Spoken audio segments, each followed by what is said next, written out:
we have anyone here from the public who would like to comment? Next item of business is approval of the minutes of our most recent meeting, which was on May 1st of this year, our annual meeting. We have a motion to approve. There's a motion, is there a second? There's a motion to second. Any discussion?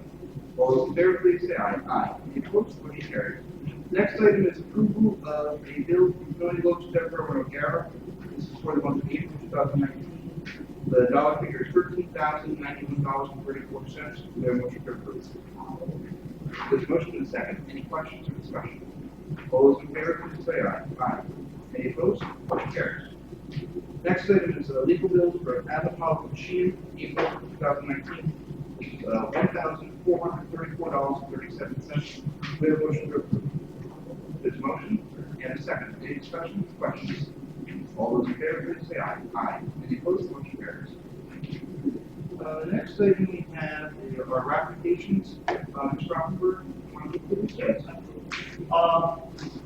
$626,000. Most of this, if you look at the breakdown, is for the engineering design getting ready for the construction project. So we've started the deck rehabilitation on the new hotel bridge. You see that under there. We're finishing up installation of our ATMS system in the facility. We started working on the Mount Bridge, and we'll be starting on the King County.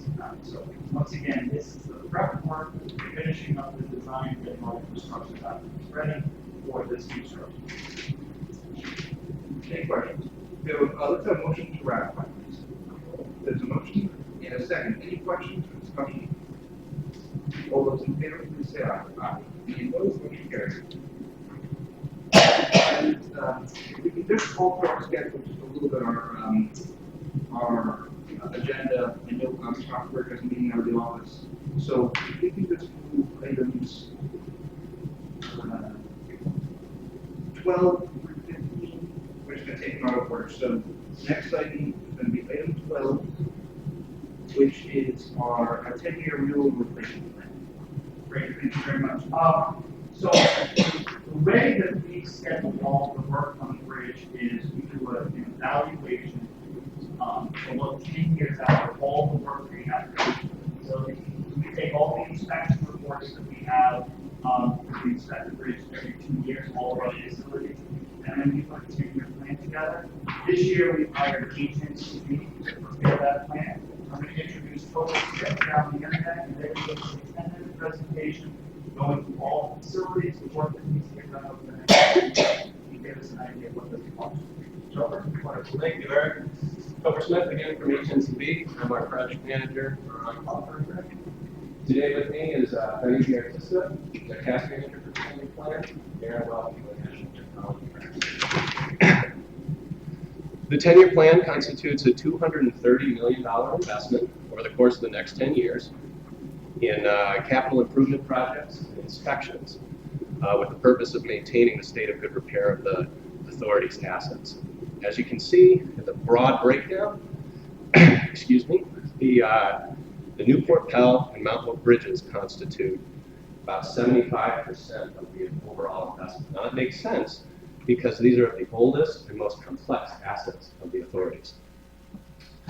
Now, what you see here, one of the key components of this year's 10-year plan is asset management.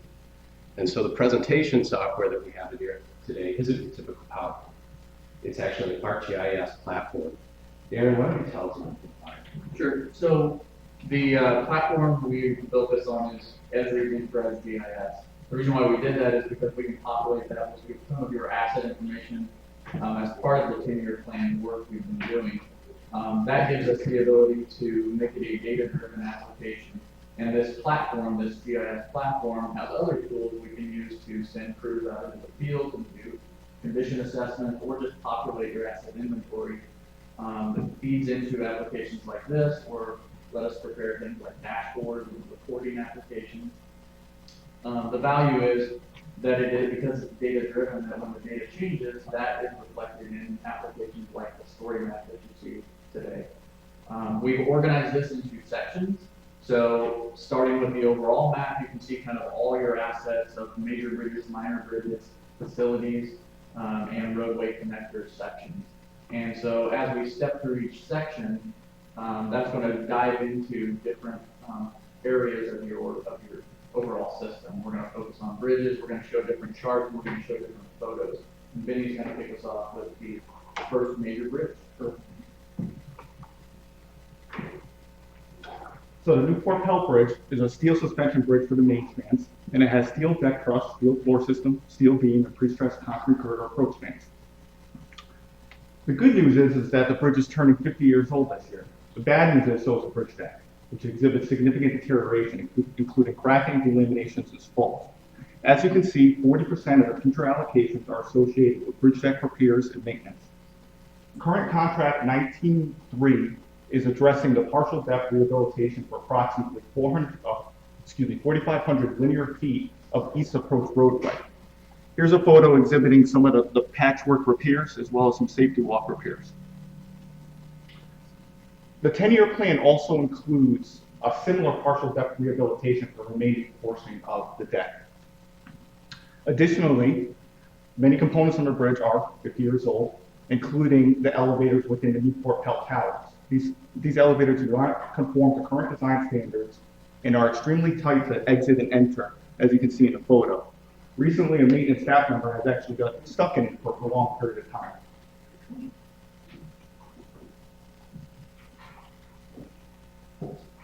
Similar, the Mount Hope Bridge is also, Yeah. With failure of the elevator, we've stuck at 6 hours. yeah. Similarly, the Mount Hope Bridge is a steel suspension bridge for the main spans, and it has steel floor system approach spans.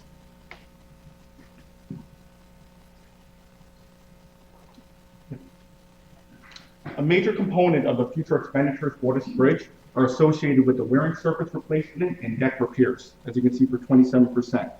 The current deck on the bridge and wearing surface was constructed in 1986. The 10-year plan includes a complete wearing surface replacement as well as associated deck repairs. Another major, and you can see here we got some deck repairs as well as the wearing surface. The wearing surface on this bridge is like a thin rubberized asphaltic seal over the concrete overfill, which is over the concrete steel grid deck. Another major component for the future allocations on the Mount Hope Bridge are associated with the main cables, which are the primary supports in the suspension spans. To examine the main cables is a very intricate process and requires unwrapping the steel exterior wrapping, wedge opening the cable strands, so that you can gain access to the individual wires for inspection and rehabilitation. This bridge shows corrosion and section loss of the individual wires, most likely due to the failed galvanized coating system on the wires, as well as the intrusion of moisture.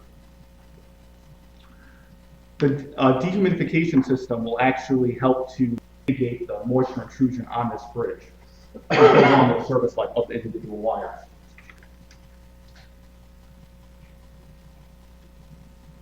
The Jamestown Verrazano Bridge has two distinct structure types. The main structure, as you see here, is a single double-cell post-tension concrete box girder, and then there's a trestle span, which consists of multi-pre-stressed concrete girders.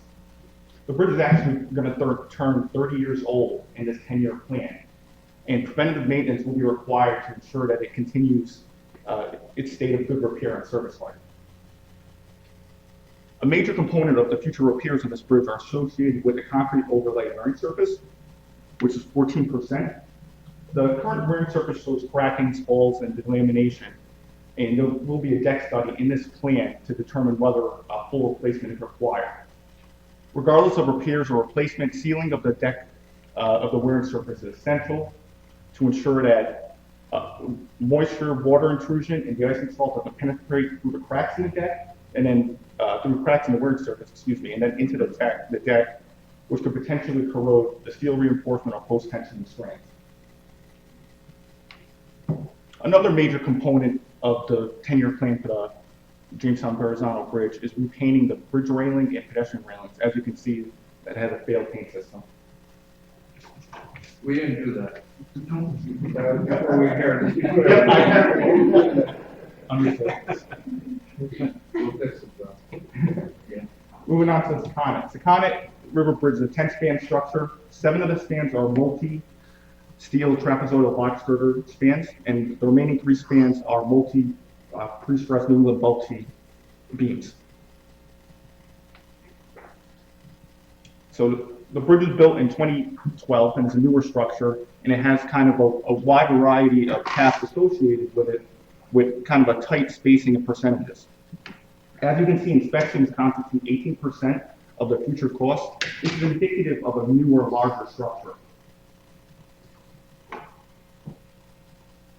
One current work item scheduled for this fiscal year is improving the access on the Portsmouth side of the bridge, as shown here. This photo was taken at low tide, and you could see the tidal reaches extending throughout here. To gain access into the box girders of the box girder spans as shown here, typically requires use of an aerial lift during low tide, which proves to be problematic as the tide rises and you get kind of caught in there. The improvements will include installing a ladder system and limited catwalk in the span so you can get access to the land without access equipment. One central theme of this 10-year plan update was trying to increase awareness and transparency of the authority-owned assets. And one way we did this was creating a minor bridge section. In addition to the 10 major bridges, the authority also owns 10 minor bridges. And this includes the North Main Road bridges in Jamestown, as well as the Evans Avenue Bridge in Tiverton and the Hummings Avenue Bridge in Portsmouth. And Eric recently told me a story about how they were doing some repairs on the Hummings Avenue Bridge, and a resident actually called into a councilman to complain that the authority was working on bridges they don't own. So this is part of the increased awareness. One of the major aspects of the 10-year plan for the minor bridges associated with Structure E, which is the bridge located outside right here that carries 138 over East Shore Road. There's a potential replacement of this bridge due to potential realignment of the west approach roadway coming off the Newport Pell Bridge. There's also condition issues with the bridge, as you can see here, with extensive mat cracking with rust staining of the abutments, the substructure of the bridge.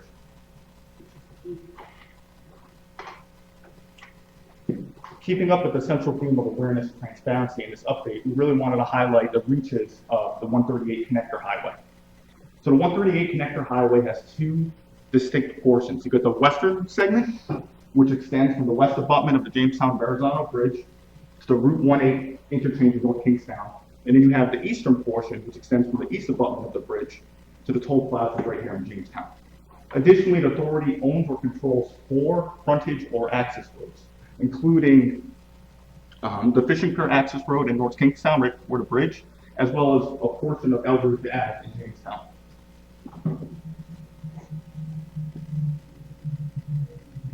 The major component of the 10-year plan for future expenditures on this bridge are associated with guardrail replacement. The timber guardrail exhibits deterioration, including areas of collision damage, as well as the rusting and missing fasteners to the rail posts. Have you budget money and actually approved something to replace that? We have not scheduled that yet. When do we do that? We approved it a year ago. Why it's not happening yet? It was a little too high in the budget. We're looking at these newer products. We can't replace it with a steel guardrail because of the aesthetics of when it was put in there. So the current guardrail system to replace it is very expensive. There's some newer technology coming out that gives you that same look, that's a little less expensive. So what did we approve? We approved the roadway, so we did the road surface. I think that was, what, $3.8 million? Yes. Yeah, so the road is all done. What we pulled out of that contract was the barrier and landscaping. Here's a photo. So we approved it, but we didn't do it. Right. Here's actually a photo of the resurfacing and improvement project from last year.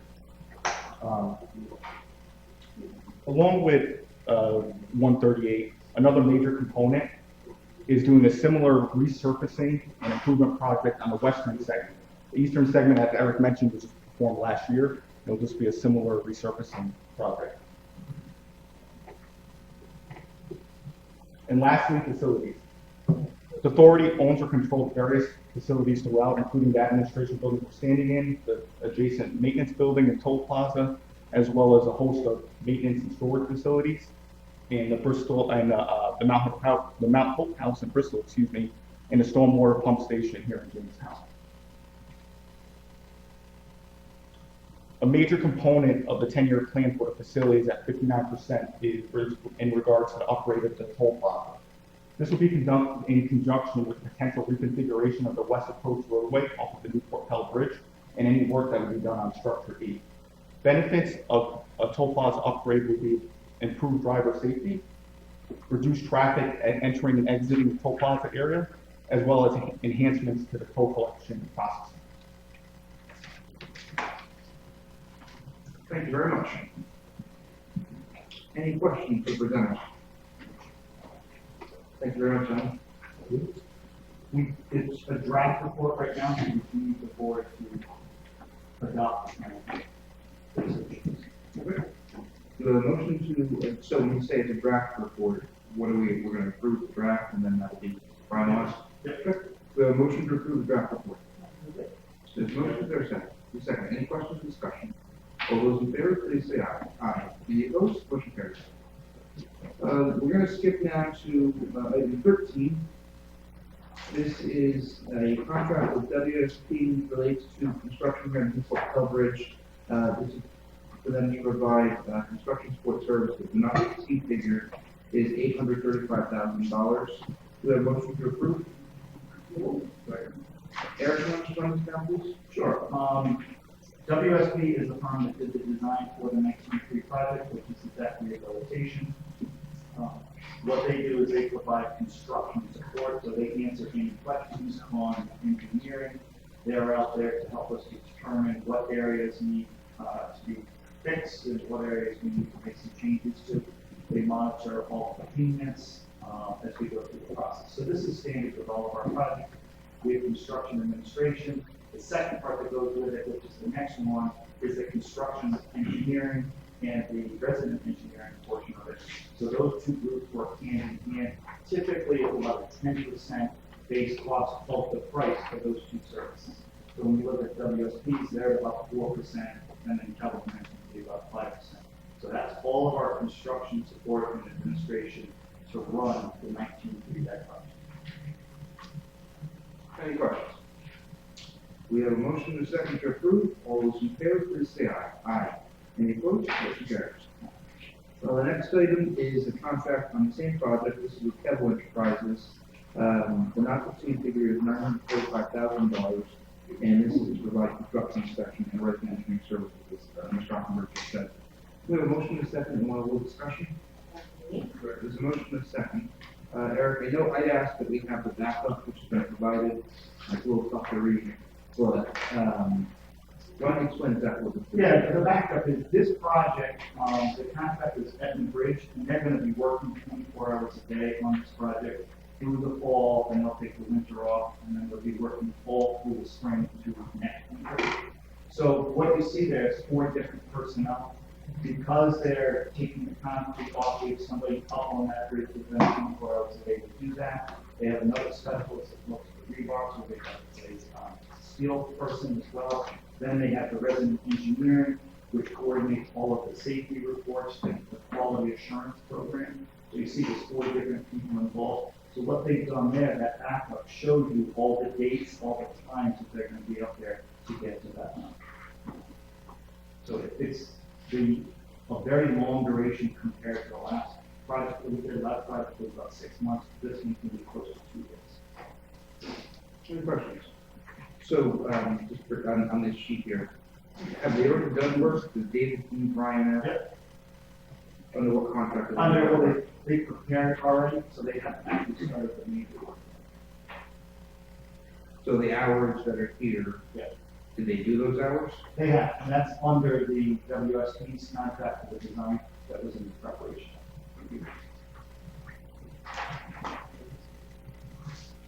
I just want to understand that better. So you're looking at, they've been doing work on the bridge, I've been according to this for the 6 weeks maybe, and they've done a few hundred hours. So who paid them? That comes out of WSP's contract. So the design, the work that they're doing now, they're up there preparing all the joints, getting everything prepared. They're going through the study that was done so we can figure out exactly how much we're going to mill, how much we're going to take out of the concrete, and then where they've got to concentrate. So they're working with WSP, the design engineers, Under this contract? under their old design contract. So that's the WSP contract, is for once we actually get into the work, they'll have somebody up here all the time as well. So should this number then be lower? I'm not trying to nitpick, but I'm just thinking it's a few $1,000. Should this number then be lower because if indeed, if this Well, totals that? And what happens is that projection, the contracts that we have are time and materials, not to exceed. So they put that projection out there saying, if I had to do all of this work, we only pay them at the time that they're here. So that is not a contract that they get paid for if they don't meet those hours. And then if they get to it and run into a problem, they don't get to exceed those hours. So anything that goes to that contract cannot go above that. And typically, what we had with Bell is they've been running about 20 to 25% less than what they anticipate. So we asked them for that worst case scenario, but if construction goes well, if we have great weather and they can go through, if it's a lot less. If it's not, if we have bad weather, if they run into problems, that's the big issue. So all of those construction support contracts are connected to Any other questions? So we have an not to exceed figure of $945,000. All those in favor, please say aye. Aye. Any opposed? Motion carries. The next item is, contract with Amon and Whitman.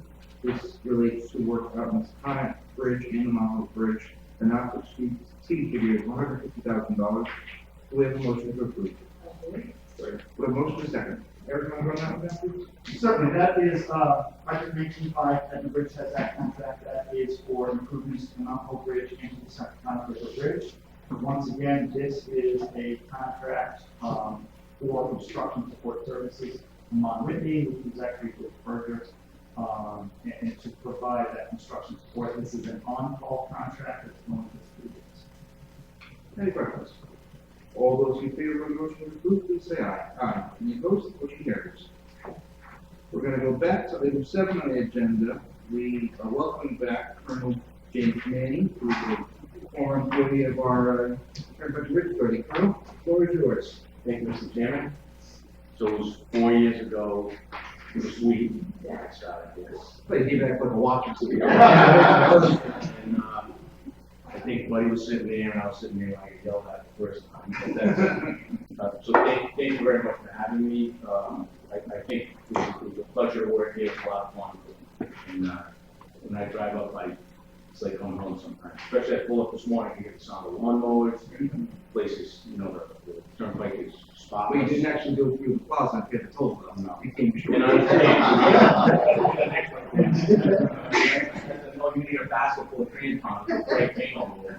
But, so in all seriousness, it's funny, I walk in here and a lot of stuff is the same. A lot of stuff is new, it's new faces, new cabinets, and Kenny's back there, howling because he had to move 2 inches this way. But the last stuff is the same. New concrete on the toll plaza.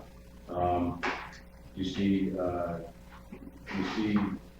lawnmowers, like I said, you see pastries here. Eric's trying to get out the door, so he's moving all the agenda writing off. So nothing's really changed since that. I'm here today to discuss I spoke to the director, Buddy Brock, about this, just to feel along, and I think there's a scenario I'd like to present to the board. And it's because of the relationship I have with it. I thought of this, and I think it will work very well for this department and for the city. So it'll be a mutually good thing for both of us, both agencies. And that discussion is going to revolve around having an increased presence here at the toll plaza, at this location, Jamestown, as well as in Bristol. And when I explain to you why it's needed badly for the state police, and you'll understand what that request is all about. So, as you know, I came back about 4 months ago to the state police, and one of the first things I noticed in this big assessment I did was that the uniform division has been really eroded for 30 years, to be quite honest with you. We've branched out in all different directions of the state police, without the backbone, the uniform troopers, which is the backbone of the state police. It's Paul and I did, we're on the road together for many years. And, but that usually happens when it's wrong. We're involved in all kinds of investigative agencies, but we really need to we really need to, bring the uniform figure back up. There are 224 troopers right now, sworn members, everyone thinks there's thousands, there's only 224. We're putting 37 on, but 56 of the ones that are there now are those who retired, and another 24 have mandatory.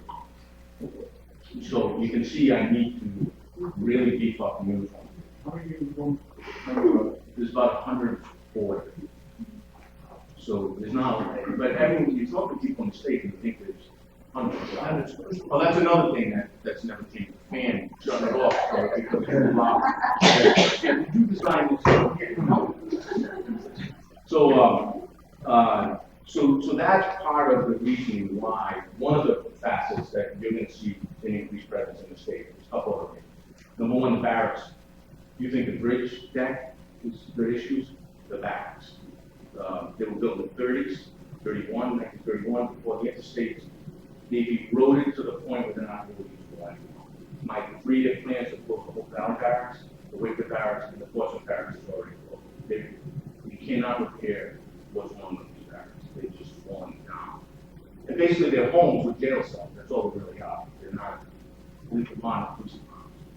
The new barracks is going to house 68 troopers, and it's hopefully going to be on Route 4 and Route 2 in that rest area near Richards Park. There's a 12-acre piece of property that I'm trying to steal from Director Albini. So, but we need that back. We're going to consolidate the 3 barracks. They've announced it around 3 years of state or something. We'll see. We'll have to start an investigation on what's going on. A lot of truths here. So you're going to see expansion of the state police in that area. You're going to see expansion of the state police and more bodies coming on. I've met with the leadership of the state, and they recognize it. You go to any barrack, there's a lieutenant, a sergeant, a corpsman, or a troopers. So we got manpower issues pretty bad. So with that comes issues. Now, the barrack system that we have, like 5 barracks in the state, where troopers spread out. But this area, the East Bay, has been really discarded and neglected for years. We have no patrols in the East Bay. Now, we have troopers going there once in a while, but it's reactionary. And we used to have a full-fledged barracks. And Long Island Boat Station there, their troopers on the desk, their troopers on patrol 24/7. They were covering the bridges. It was a great thing for the East Bay as well as the state police. But once the manpower went down, and once that barracks closed, for 2.5 years, there's not been a designated weapon patrol, which is going consensual. We need that back. So that's one of the goals I have in my 1-year plan, to get the weapon patrol back. The 3-year plan is to get the barracks built, more manpower. But when you consolidate barracks away from any location, you need substations to work on. You need areas that troopers can stop and get on a computer, get on a phone, eat. And I'll tell you up front, the 2 locations we're going to talk about, no person. We're not making these police stations. These are like substations, which have the purpose of troopers being there, having a presence, doing their paperwork, and so forth. So I've designated 4 locations in the state, maybe 5 that are building substations. One's going to be in the Lincoln Cichwood area, one's going to be in the Exeter area for the Hope Valley Barracks. One with desperately in the Lincoln area, one with desperately in Portsmouth. You still have the substation on 295? That's the also. So we're going to keep the plan is, the 3-year plan is that a northern barracks, Lincoln, which will have a Situate and Lincoln patrol guard, a southern barracks around here, about 10 miles from here, that'll have Hope Valley patrol, Wakefield patrol, and Portsmouth patrol, and then a central headquarters where I'm at, which has all the detectives. So it's a lot of shuffling going on. With that, we need, okay, like I said, 1 on 295, that's what we situated. Lincoln Barracks, we need one for Wakefield Barracks, somewhere where Wakefield troopers can have a spot that's closer than the main barracks. Portsmouth, that's what we need, and Exeter would be for Hope Valley.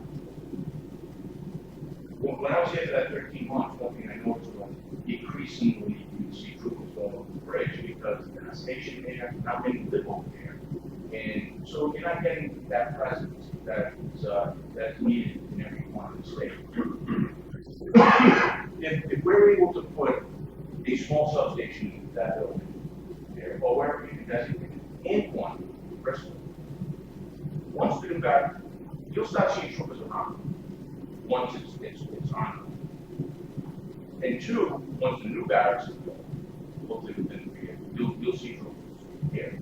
That gray cruiser, in any location, whether it's in my neighborhood, or whether it's at a location like this, with millions of dollars in cash, is the best alarm system we're gonna have. So in that respect, I think it's a tremendous asset in terms of great. We feel that troopers going over the bridges, noticing things, seeing things, having that presence there, where, we've done some tremendous speeds on the bridge. It's over 125 miles an hour at night. People coming over from the quad. You'll have that presence again. So what I'm respectfully asking, there's one more thing we're going to be doing, that I'm working on. Working with you to get an integrated to form a traffic safety division within the state. We've never had that. So it's like this, so that was always part of our job. But what happens is we increase responsibility to all these officers. That job is watered down. We're going to have troopers assigned, captains, 3 sergeants, specifically assigned highway safety. Accident reconstruction, distracted driving, huge issue, drunk driving, and with the legalization of marijuana in surrounding states, that's a major issue, especially when it's so with that, we have a lot of people, we have a lot of troopers working in the area, hopefully within the next year. But I need 2 locations, and it's a roundabout way of asking that one thing. If we had a location here where there's a couple of computer terminals who form lights, that means breaking where they can have lunch, dinner, that would bring them here. This most important person, that is no. One of the Monmouth Bridge, I've been in that facility when it was modernized, maintenance facility. The upstairs over there is a perfect location to have a small section for 2 to 4 troopers going there. Work. One thing I will tell you, no person in that location is not superior to that, not safe, and we're not going to go. So that's the request I have. It worked both ways to for this, and I really think it'd be a win-win. Yeah. So it would be a tremendous presence. With that, I'm respectfully asking. Big questions with Ron? So I think what we look at doing is authorizing the executive director to kind of explore the options, just go back, but at some point, once some formalized, bring it back for a final plan. But I think the concept, get our motion to authorize the executive director. Yeah. So the motion is second to authorize the executive director to try to set something up. At some point, we'll finalize, we'll bring back to the board and have a discussion then. But I do think it obviously that the authority, bridge users, both here and at Tohoto, and even on Secana, is going to be a big win for us. Any other discussion? Just one more thing, the General Assembly that really requested to get control back. They noticed it, everyone noticed it, that's big. And one question comes with, the MOU is something we want to bring back out of the discussion. Yeah. That makes sense. Any other discussion? All those in favor, please say aye. Aye. Any opposed? Thank you very much, Russ. Thank you. Thank you. It's one of the Attorney General.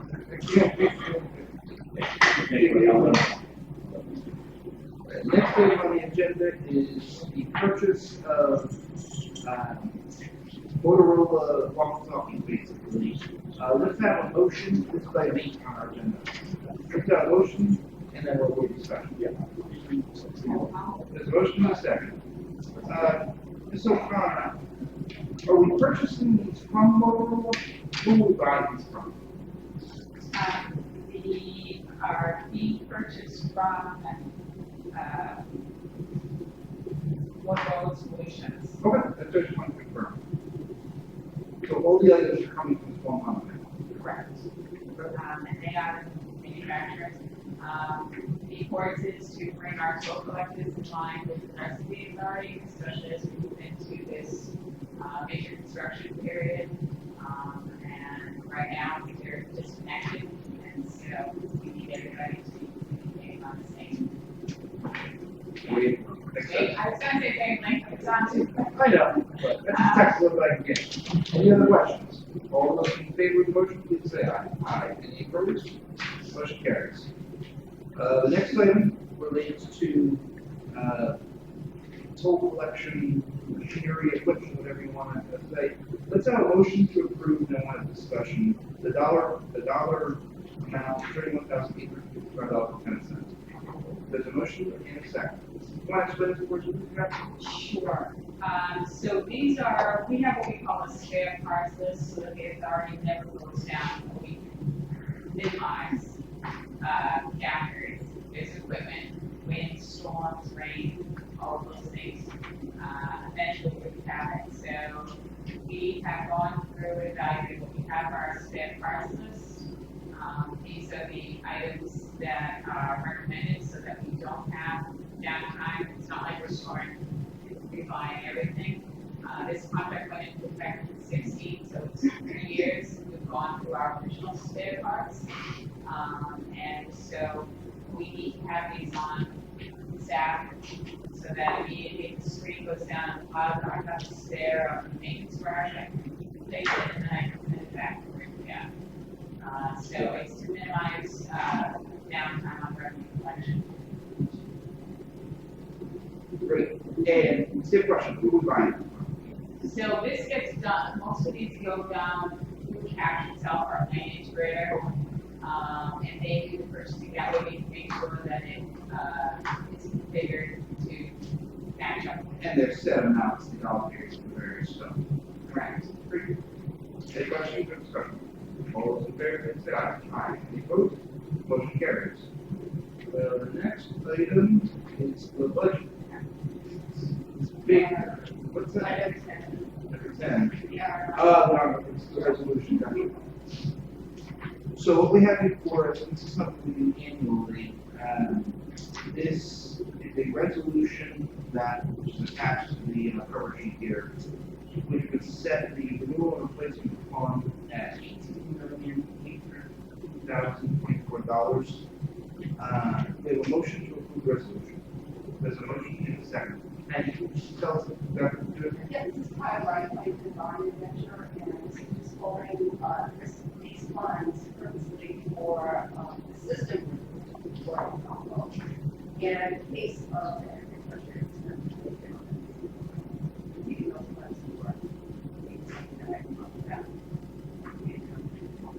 Any questions? Discussion? All those in favor, please say aye. Aye. Any opposed? Motion carries. The last item that we have, I believe, is our budget tonight. just a quick overview for all. So revenue, looking at this from 1927.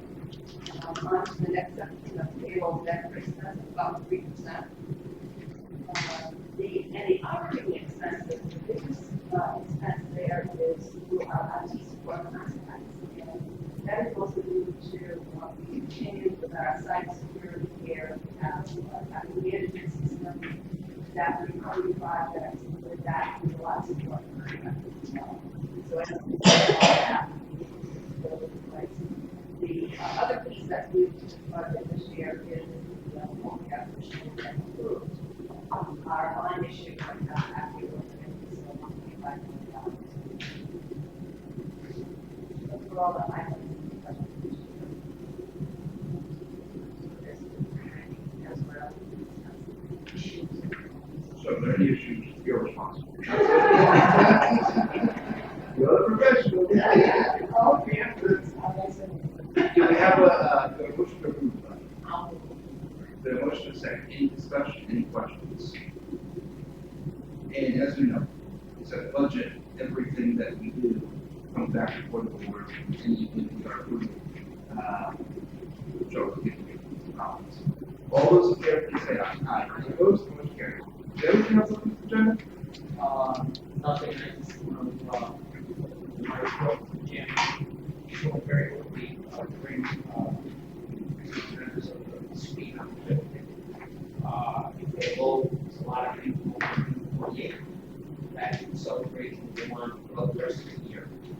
I think when you know what it's happening, there's the thing going on with the whole class here,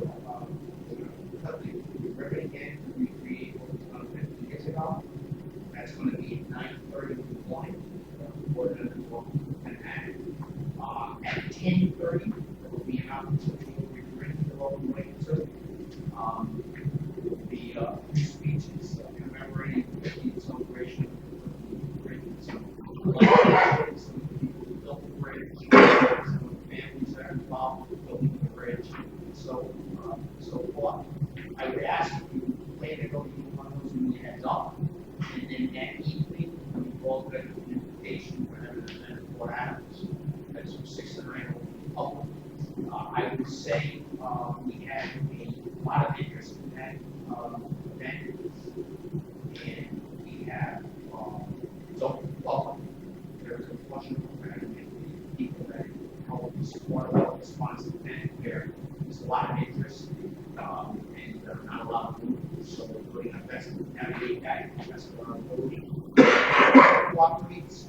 The event in the plaza in Grace is not weather dependent, that'll be our rain or shine. The event evening isn't weather dependent, the event itself, entertainment, fireworks, if we have plenty of weather on the 28th, it'll be 30th, Sunday. So I would ask again, if the board members plan to attend any of those, please let me know. So we can get it, we're all welcome, encouraged. That's all I have, other than Mr. Chairman. Our next meetings are scheduled for July 10th and August 7th. So, and then that third one I mentioned is September 4th. It's 2 days after Labor Day. Busy time, but please plan accordingly. Somebody went to Darrell at the last meeting, text me last evening, and I'll reach out to the director of the this is the first time he's met, so see what everyone is. That's all I have, Mr. Chairman. Any questions, Mr. Ross? Do we have a motion to adjourn? We have a motion and a second to adjourn, all those in favor, please say aye. Aye.